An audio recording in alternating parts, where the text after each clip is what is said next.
अवधूत चिंतन श्री गुरुदेव दत्त श्री स्वामी समर्थ। बघा, उद्या अष्टमी आहे, दुर्गाष्टमी आहे, नवरात्रीतला सगळ्यात प्रभावी दिवस आहे। नवरात्रीतले सगळेच दिवस खूप प्रभावी असतात, पण त्यातल्या त्यात उद्याचा दिवस हा खूप प्रभावी आहे। उद्या अष्टमी तिथीला आपल्याला आपल्या कुलस्वामिनीसमोर, आपल्या देवारातील देवीसमोर आपल्याला एक फळ अर्पण करायचं आहे। आणि हे फळ अर्पण केल्यामुळे जी नकारात्मकता आहे, आपल्यातले जे अवगुण आहे, आपल्यातल्या ज्या वाईट गोष्टी आहेत त्या बाहेर फेकल्या जातील आणि त्यामुळे आपली प्रगती होईल। आपल्या घरामध्ये सुख आनंद अगदी भरभरून येईल। बघा, उद्या अष्टमी तिथी म्हणजे या दिवशी देवीने महिषासुराचा वध केला होता आणि म्हणूनच या दिवशी हवन केलं जातं। त्यानंतर या दिवशी बघा कन्यापूजन केलं जातं। ज्या काही नवरात्रीतल्या महत्त्वाच्या गोष्टी तुम्ही या दिवशी मंगल कलश स्थापित केला नसेल तो करू शकतात। हा दिवस अतिशय प्रभावी आहे आणि हे युद्ध देवी आईने जिंकलं होतं, त्यात तिचा विजय होऊन तिने महिषासुराचा वध केला होता। महिषासूर जो आहे ना, तो अतिशय तामसी वृत्तीचा होता, वाईट गुणांचा होता, तर त्यामुळे देवी आईने महिषासुराचा वध केला होता।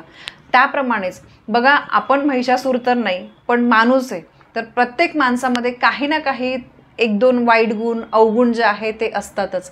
अगदी एखादा माणूस 100% अगदी धुतलेल्या तांदळाचा आपण जे म्हणतो, अगदी त्याच्यामध्ये एक पण वाईट गुण नाही असं तुम्हाला कोणीही सापडणार नाही। पण बघा, मग आपल्यामध्ये जे वाईट गुण आहे अवगुण आहेत तर त्याचा कुठेतरी आपल्याला कधीतरी त्रास होतो, हे स्वतः तुम्ही अनुभवलं असेल। आणि प्रत्येक माणूस जो आहे ना, तो पूर्णपणे अगदी चांगला कधीच नसतो। आणि आता बघा, तुम्ही घ्या किंवा मी घ्या, माझ्यामध्ये पण थोडा रागीटपणा, काही केलं तर मला राग येतो, आपल्यामध्ये थोडाफार अहंकारपणा, वाईट सवयी, या सगळ्यांचा छोट्या मोठ्या काहीतरी वाईट गोष्टी अवगुण हे प्रत्येकामध्ये असतात। माझं सांगणं एवढंच आहे की उद्या अष्टमी तिथीला जेव्हा आपण हे फळ देवी आईला अर्पण करतो तर तेव्हा आपल्यातील अवगुणांचा नाश होतो आणि आपल्याला देवी आईला हे फळ अर्पण करून प्रार्थना करायची असते की हे देवी आई, माझ्यातले जे अवगुण आहे त्यांचा नाश होऊ दे, वाईट शक्तींचा, वाईट गुणांचा माझ्यातील नाश होऊ दे।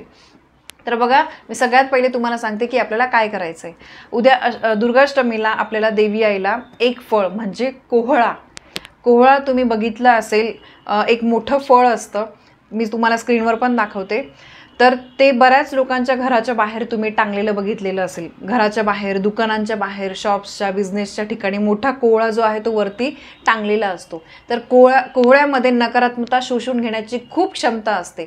घरात किंवा दुकानाच्या ठिकाणी, तुमच्या व्यवसायाच्या ठिकाणी जे येणारे जाणारे असतात तर त्यांच्या वाईट शक्ती किंवा नजर दोष याच्यापासून संरक्षण होण्यासाठी कोहळा लावला जातो। आपल्या घराला किंवा आपल्या घरातील लोकांना कोणाची नजर लागू नये किंवा घरामध्ये कुठलीही वाईट शक्ती, वाईट दृष्टी जी आहे ती येऊ नये, यानंतर आपल्या घरामध्ये कोणत्याही वाईट गोष्टी ज्या आहेत त्या येऊ नये, वाईट विचारांचा आपल्या घरातील लोकांवर प्रभाव होऊ नये, यासाठी दरवाजाच्या मुख्य दरवाजाच्या बाहेर कोहळा जो आहे तो बांधायचा असतो। आणि कोहळा जो आहे तो शक्यतो लाल कापडामध्ये बांधतात, तर त्याचा पण व्हिडिओ आहे की कोहळा कसा बांधायचा आहे। पण आपल्याला दुर्गाष्टमीला देवी आईला कोहळा जो आहे तो आपल्याला अर्पण करायचा आहे। बघा, आजकालच्या जगात आहे ना, कोणाचं चांगलं बघवत नाही, कोणाचं भलं जे आहे तो कोणाला बघवत नाही, आणि ही गोष्ट खूप खरी आहे। आपल्यामध्ये बघा असतं की तिच्याकडे हे आहे माझ्याकडे नाही, तिच्याकडे ते आहे माझ्याकडे हे नाही, असा कुठेतरी जो भाव आहे ना आपल्या मनामध्ये असतो। पण आपण हा विचार करत नाही की त्यांनी काहीतरी किती कष्ट केले आहे त्यामागे आणि ते कुठल्या परिस्थितीतून वर आलेले आहे, आपण याचा कधीच विचार करत नाही। फक्त आपण जे समोर दिसतंय तर त्याच्याबद्दल आपण विचार करतो की त्यांच्याकडे एवढं आहे, अशी कुठेतरी माणसाची वृत्ती असते। बघा, घरामध्ये आजारपण, त्यानंतर मुलं उद्धट वागणे, नवरा चिडचिड करणे, या सगळ्या ज्या गोष्टी आहे हे सगळं तामसीपणा, असा जो तामसीपणा, रागीटपणा, अहंकार जो आहे तो आपल्यातला नष्ट करण्यासाठी तुम्हाला उद्या दुर्गाष्टमीला देवी आईला कोहळा अर्पण करायचा आहे। मागच्या वर्षी सुद्धा मी कोहळा देवी आईला अर्पण केला होता, त्याचा सुद्धा मी तुम्हाला फोटो जो आहे तो कम्युनिटी पोस्टला शेअर केलेला होता, नक्की बघा। यावर्षी पण मी तुमच्यासोबत शेअर करेल। तर आता तुम्हाला काय करायचं आहे, सगळ्यात पहिले कोहळा जो आहे, जिथे देवांचं सामान मिळतं तिथे तुम्हाला 100%, आणि दुर्गाष्टमीला तर मिळतो, तर तुम्हाला तिथे कोहळा जो आहे तो मिळून जाईल। कोहळा घरी आणल्यानंतर तो स्वच्छ धुवायचा आहे आणि तो तुम्ही घट बसवले असतील तर तुम्ही घटासमोर ठेवा किंवा तुमच्या देवाऱ्यासमोर, घट नसेल तर देवाऱ्यासमोर ठेवला तरी चालेल।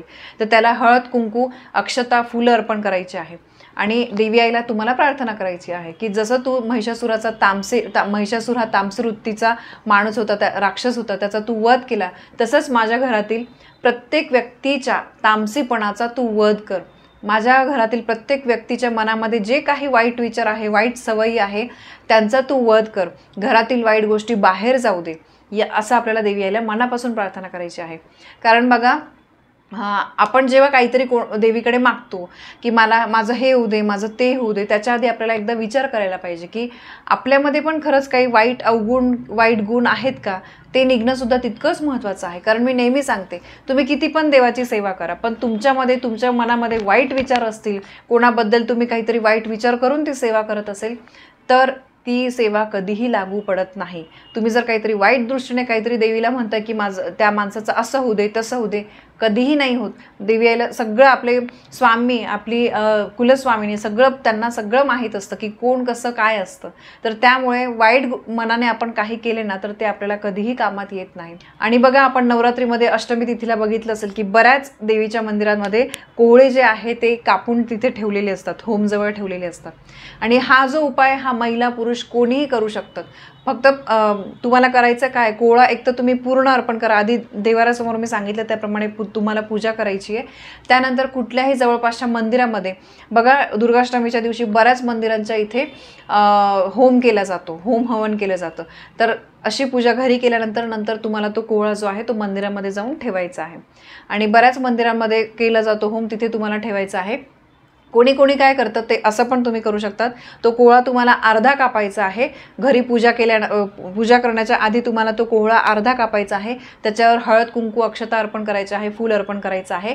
आणि त्यानंतर अर्धा कोहळा तुम्हाला देवीच्या मंदिरात जिथे होम आहे तिथे तुम्हाला ठेवायचा आहे. आणि अर्धा कोहळा तुम्हाला जिथे 4 रस्ते एकत्र येतात, रस्त्याच्या मध्यभागी नाही, कोणाला काही त्रास होईल, एखादी गाडी वगैरे पडेल असं आपल्याला काही करायचं नाही आहे. 4 रस्ते जिथे एकत्र येतात तिथे कोपऱ्याला ठेवलं जातं, असं केलं जातं, म्हणून मी तुम्हाला सांगते. आणि हा जो उपाय हा शक्यतो तुम्हाला संध्याकाळी करायचा आहे. आणि मनापासून देवी आईला प्रार्थना करा की माझ्या घरातल्या वाईट शक्तींचा, अवगुणांचा, माझ्या घरातील माणसांच्या वाईट अवगुणांचा नाश कर. कारण बघा, जेव्हा आपल्यामध्ये वाईट गुण नसतात ना, तेव्हाच आपण कुठेतरी प्रगती करू शकतो. अगदी एखाद्या माणसामध्ये सगळ्या वाईट गोष्टी असेल, तो कधीही पुढे जात नाही. म्हणून तुम्हाला असा हा उपाय करायचा आहे. कळालं असेल, तुम्ही घरी कोहळा आणा, तो स्वच्छ धुवा, कापा. त्याच्यानंतर त्याला तुम्हाला हळद, कुंकू, अक्षता, फुलं अर्पण करायचे आहे. अर्धा कोहळा तुम्ही देवीच्या मंदिरात जिथे होम असेल तिथे, आणि अर्धा कोहळा तुम्ही 4 रस्ते जिथे एकत्र येतात, किंवा 4 रस्ते नाही मिळाले तर रस्त्याच्या कोपऱ्याला तुम्हाला ठेवायचं आहे. आणि घरी आल्यानंतर तुम्हाला, आता देवीच्या मंदिरात जर तुम्ही ठेवलं तर तिथे आपल्याला पाय वगैरे धुण्यासाठी सोय असते.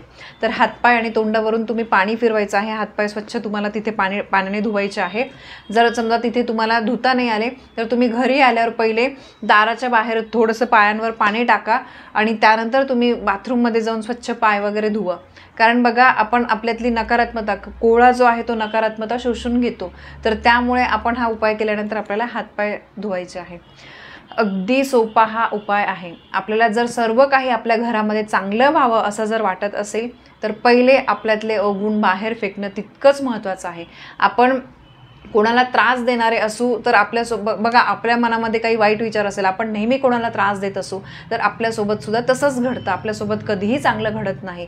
जो दुसऱ्यांचं वाईट चिंतो त्याची कधीही प्रगती होत नाही. तो तिथल्या तिथेच राहतो. तो फक्त लोकांचं वाईट चिंतत बसतो आणि स्वतः पण पुढे जात नाही. तर त्यामुळे आपल्यातले अवगुण काढणं हे जास्त महत्त्वाचं आहे. पहिले स्वतःतले अवगुण काढा, वाईट गोष्टी काढा, आणि त्यानंतरच मग देवाची सेवा करा, देवाला प्रार्थना करा, मला हे पाहिजे ते पाहिजे. मगच देव तुमचं पण ऐकेल. तर असा हा अतिशय महत्त्वाचा व्हिडिओ, महत्त्वाची माहिती मला तुमच्यासोबत शेअर करायची होती. माहिती आवडली असेल, व्हिडिओला लाईक करा, शेअर करा, कमेंट करा. पुन्हा भेटूया अशा एका नवीन माहितीसोबत. तोपर्यंत श्री स्वामी समर्थ.